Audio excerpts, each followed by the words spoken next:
The question that farmers all over the world, and I've got a farmer here from Wales with me today, Philip Hughes, and Right. I've got a farmer from New Zealand, Ewan Campbell. The question that farmers all over the world are asking is, are we destroying our soil with the chemicals that we are putting into it? And that's becoming a very important question, so important that the Welsh Government, of all people, have decided that it's an important enough question to plough £1.9 million into. How did this all happen?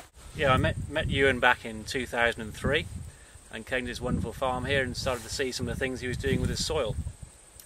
And bit by bit, Ewan's come up to the UK and he's come into our farms in Wales and he's shown us some of his technology, some of his ideas, and we've been very impressed. So we wanted to really take that to the next level.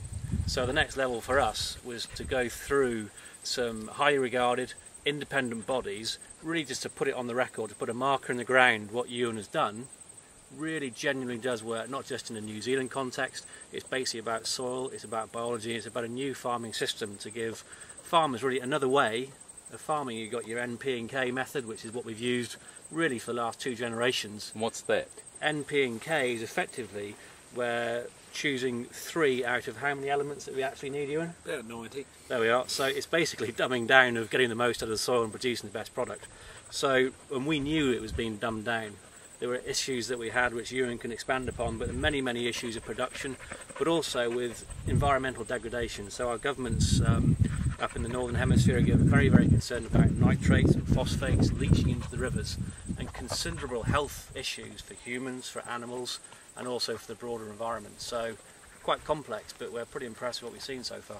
So this nitrate and phosphate leaching problem, you chaps were talking about it a bit earlier on, that's something that's really concerning farmers all over the world, is that right? Yeah, it is. It's a big issue. It's an issue in terms of you're poisoning the rivers and you're poisoning the environment, but also as a farmer, you know, contrary to popular belief, we're not wealthy people. So at the end of the day, why go and buy it? Why go and buy it and stick it down the river? It doesn't make sense, does it? It's not sustainable, and sustainability is the watchword of everything that we do. Whatever your industry these days, we've got to be sustainable to be here for future generations. So you've talked the Welsh Government into, is that the right way? You've asked them actually. Yeah, we if they'll put money into it, and they're putting £1.9 million into carrying out tests based on what Ewan's discovered here in New Zealand. Yeah, absolutely. They've picked up on what Ewan has done, and Ewan has got some of his own very clever intellectual property, but Ewan has also pulled together a basic theory which is called cation exchange capacity, which is really addressing these 90 plus different elements instead of essentially 3 base elements to really get the most out of soil. And it was set up by a chap called Professor William Albrecht. When was that, Ewan? Oh, right from the sort of the war right through the mid-70s, yeah. And that's been very well regarded science, but by the mainstream it's been shelved. So what we're trying to do is pull that off the shelf and empower farmers and show and teach them how they can use that technology to make more money, to produce a better, safer product for the consumer, the person eating it, but also to actually help the environment. So we're ticking a number of very important boxes here, and the Welsh Government really sat up and recognised that and said, we've got to test this. You know, we want to embrace it if it works. So Philip, in this country, in New Zealand, we've had a seemingly quite a big impact on our eating habits after Jamie Oliver started talking about organic food versus non-organic. How does all that link into what we're talking about here? Well, there's no doubt that the product that is being produced by this system of farming is a more balanced, more nutritional product. And the reason I say there's no doubt, we've looked at it from 2 angles. One is in the laboratory to actually just see what the saturated fats and the fatty acid profiles are, and they're very impressive. Now, the other angle, of course, is just actually taste.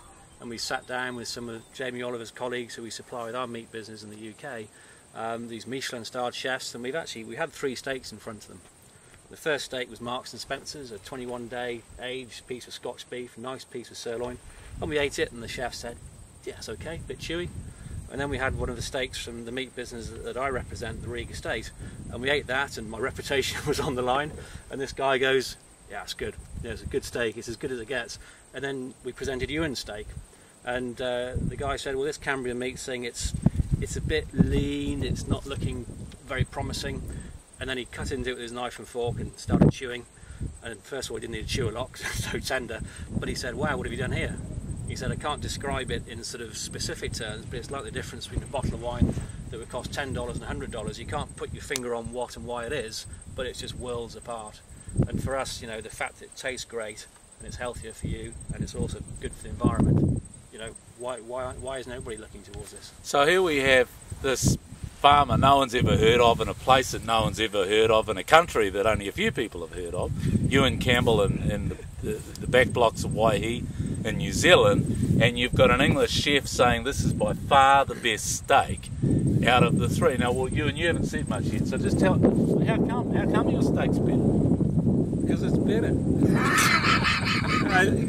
It's been a big learning curve. I mean, what Philip talks about is Allbriggs technology. That was the what you'd call the foundation for good soil science. It's not about selling product, it's all about getting your soil in balance, and it just makes good bloody sense as a farmer.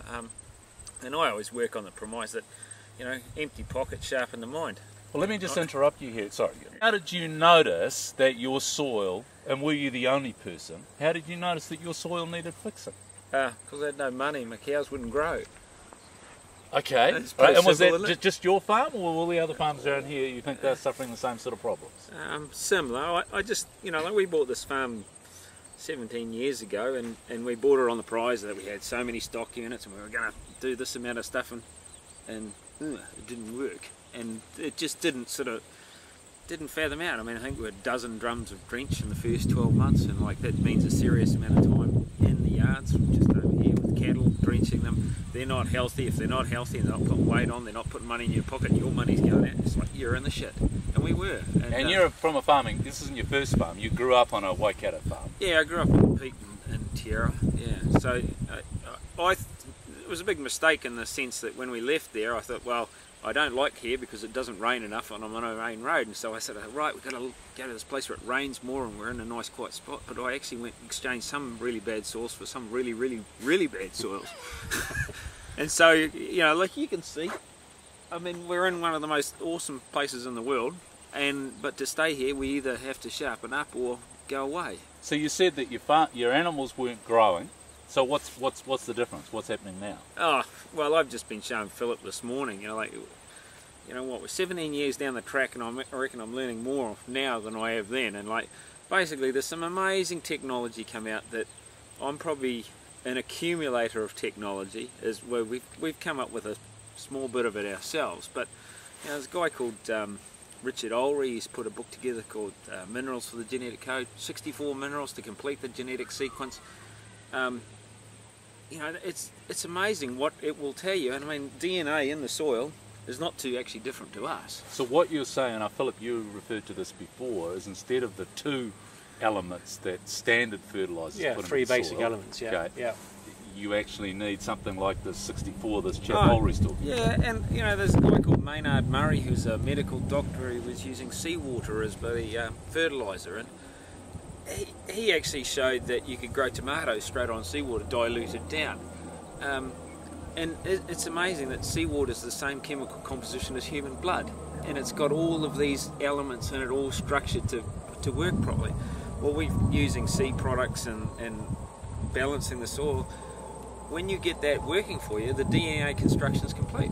And so then I'm sure that's part of the whole flavour process that comes out. I mean, your tongue and your nose are the best laboratory you could ever have, and so like when you smell, taste and everything, they're telling you a story about how good that product is. So the whole thing started with you wanting to make your animals grow better, look better, and you've ended up not only doing that, and it's grown into a fertiliser company called Probitas. Now the Welsh Government wants to base trials and are ploughing £1.9 million into doing that on your farm, Philip, and several others. We need 7 or 8 farms across Wales, different soil types, different systems, to test it to death. Now this has been conducted by a group called IBIS from a university in Wales, and look, I can't say the name, so Philip, say the name. Aberystwyth University. Say it loud again for them. Aberystwyth University on the seaside. Okay, so you know, here we have Ewan, you're in New Zealand, and you're wanting to grow your animals, and suddenly now it's led to a fertiliser company, to an organic meat company called Cambrian, and many New Zealand diners will have tried Cambrian meat in some of our best restaurants and been amazed. Then we have the trials overseas.